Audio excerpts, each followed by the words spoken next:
All right, so this is Marc Morrell, and I'm here for ToonBarn, and we're here at the Philadelphia Expo Center in Oaks, PA, and I'm talking here with Thundercats' own Peter Newman, who did the voice of Tygra, Bengali, Monkian, and a whole bunch of others. Well, I did numerous voices. I was Tygra, I was WilyKat, I was Monkian, Hachiman the Samurai Warrior, Bengali, who was a regular in the second season. Right. Let's see, a one-episode guest, the Demolisher, Okay. the Unicorn Keeper.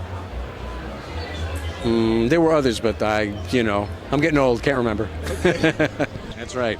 Ho! That's all I'm going to say all day. Ho! So do you remember how many episodes there was for Thundercats? Altogether, there were 130 episodes. Over how many years? We recorded them over a 2-year period. Yeah. Now, when you were recording, and I talked to Jerry Ann about this, you guys recorded with the whole cast, is that right?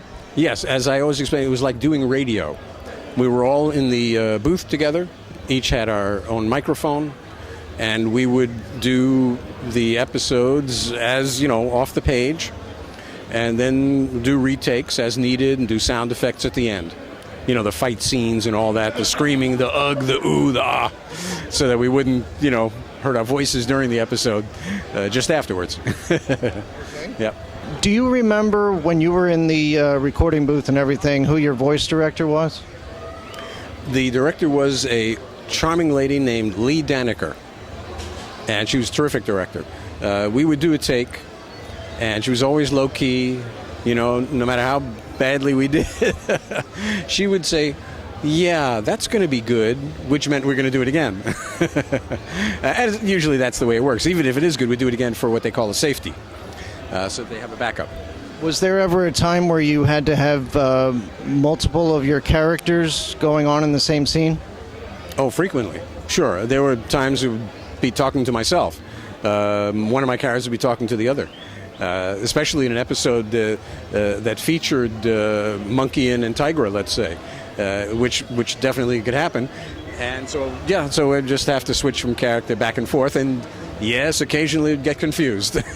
After all these years, would you be able to give us an example? I suppose, as long as you don't hold me to it. Let's see.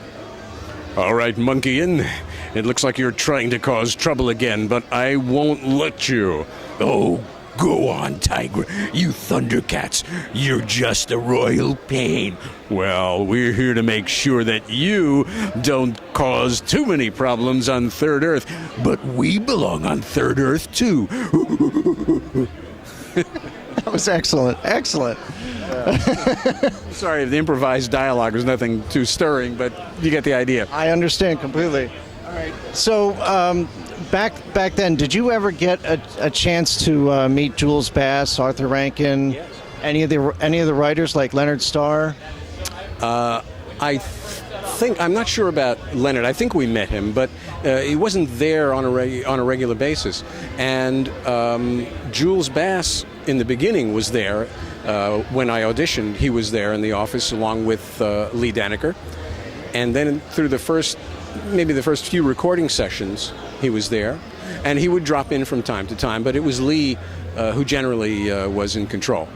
Okay. And back then, did they give you any type of direction as far as you have to sound noble or you have to sound tough or anything like that had to do with the way the Thundercats, operate? Sure. The concept, when we're given a character auditioning, because we auditioned in the booth for characters, was, sure, if it's a good guy, it's a heroic, like Tygra, a heroic adult. And for the bad guys, it was more wide open for the bad guys. You could be any crazy thing you wanted, as long as it, and in the end, whoever got to be that character is because their idea, struck them as being best, as being appropriate, right, for the character. The good guys are sort of more, limited in the box. The bad guys can be outside the box more easily. That's why you have Monkey and hooting and, making the noises. Tygra would generally not do that. Now, did they tell you that they were mutants? Yeah, they had the concept, they had the idea. That's what the bad guys were called, and so then we had pictures. We had a sketch, a drawing, so that if you could see something in facial features, maybe the way the mouth was, it would suggest how they might sound, what the speech pattern might be. Or in the case of Slythe, who was a reptilian, the late great Bob McFadden added that S sound at the end of Slythe when he speaks. So that you had that opportunity to be hopefully a little creative. And then, of course, the direction would come from behind the glass. Yeah, that's good. Let's keep that. Or what else do you have? Try something else. Now, you're going back to the 80s and everything. When you first saw the first episode you ever saw of Thundercats, how did it feel to hear your voice? To know you didn't know at the time that Thundercats was going to be so big. No, of course not. We had been doing, I would say we'd been doing their voice recordings for at least 6 months or so before it got on the air. And so we had been doing the work and were, having a great time doing that. And then when it finally started airing, I tuned in. I wanted to see, what was going to happen, what it was going to be like. And it was thrilling. It was actually thrilling. Excuse me. It was the first cartoon I'd done.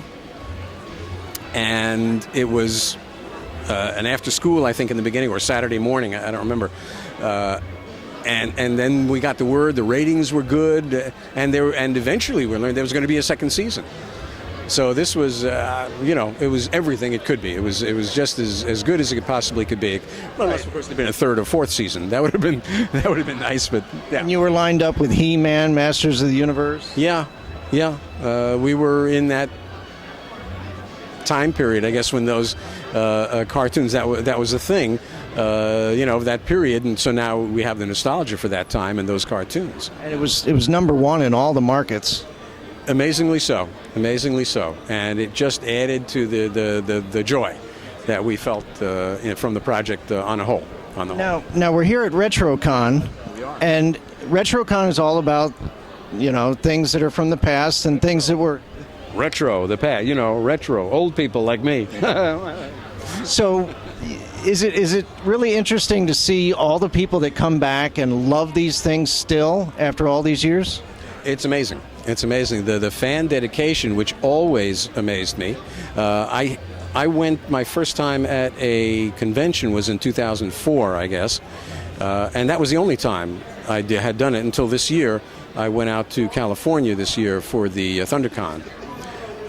And so in between, I hadn't really been doing that, and I hadn't been involved much in it. I'd meet people, and sort of over time, I began to realize how many people in that age group knew the series.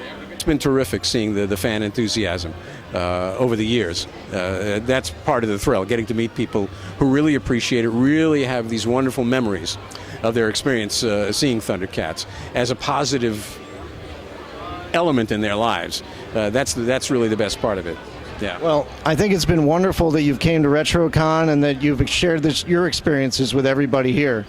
So thank you for being on ToonBarn, and thank you for joining us. Well, it's my pleasure. Thanks for asking me. Stay tuned. All right. Oh yeah, and ho!